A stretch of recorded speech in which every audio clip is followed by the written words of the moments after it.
So this is the house where a 6-year-old was abducted. It's one of the most disturbing cases we've ever covered. It's a man police described as a monster stalking the streets of Ohio with the very worst intentions. There was an active predator trying to steal children from homes to little children to rape them. But just 1 week after our investigation aired, Good morning. Today is truly a great day. an announcement is made. One of the most sick and warped people I've met in a long career will face justice. Crime Watch Daily's Elizabeth Smart has been covering the case with similarities to her own abduction since the beginning, and has this to say about the major break. I think this will allow families to breathe a sigh of relief. It was last winter, 4 a.m., at the Elyria, Ohio home of Raymond Bondi, when his 10-year-old daughter comes running into his room. He said, "Dad, someone's trying to grab my leg through the window." She must have been terrified. Oh, yeah. The look on her face and the way she was shaking and screaming, never forget it. Someone just tried to come to my daughter's window and grabbed her leg. When cops arrive, they're unable to find the perpetrator but talk to the 10-year-old who describes her horrific ordeal. Was she able to tell you what she did? She was on a bunk bed, and the top bunk was almost even with the window. There had been a stepladder that the suspect had used to access that window. And she said he grabbed her leg and pulled on her, and she was able to kick and pull away and free herself and run away. Then Ray learns the chilling words the man said to his daughter. He said if she says anything, he's gonna kill the whole family. Investigators soon learned that the suspect may have been in Raymond's home the day before the attempted abduction, unlocking windows and doors. But they still aren't able to find enough evidence to identify their man. Then, 3 months later, the monster strikes again. 30 miles away in Cleveland, 4:30 a.m., as a family sleeps, their 6-year-old vanishes. Hour by hour that went by, do you remember what you felt? It was pure hell.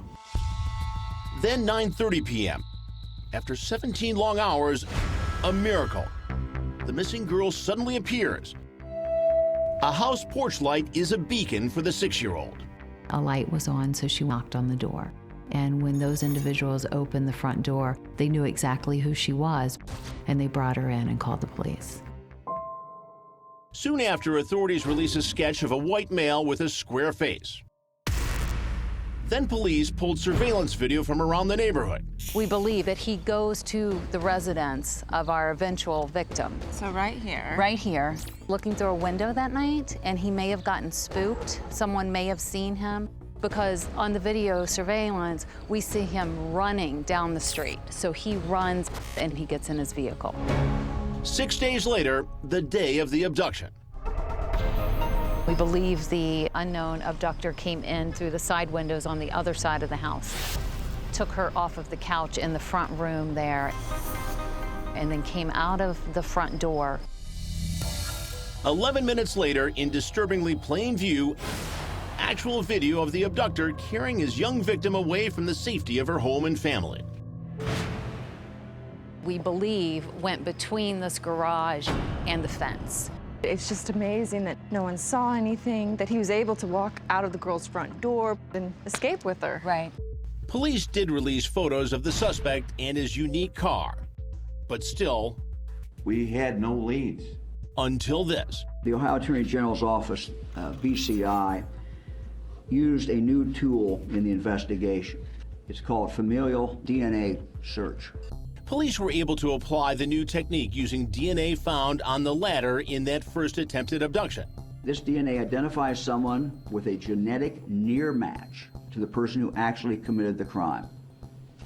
Could be a brother, father, or son. From there, police tracked down this man, 29-year-old Justin Christian. And after finding him with the remains of that unique car caught on surveillance, investigators were ready to make a statement. Justin Christian was arrested at his home in Lorain, and today we will be seeking a grand jury indictment for the crimes that he committed. During our original investigation, Elizabeth and the mother of the second victim discovered one very delicate aspect of the crime. Was she hurt at all. She was gone for 17 hours with a man, so she was sexually, she was hurt. And now with indictments charging Christian with kidnapping and rape, it seems the depths of the suspect's depravity have been confirmed for police. Well, clearly those charges answer questions of what happened. Last December at his arraignment, Christian pleaded not guilty, and the judge set his bond. I am going to set the bond at this time at $3 million. No trial date as of yet, but after so much fearful waiting, one thing is certain. Hopefully, parents and kids all across Ohio will be sleeping a little sounder. Happy endings do exist.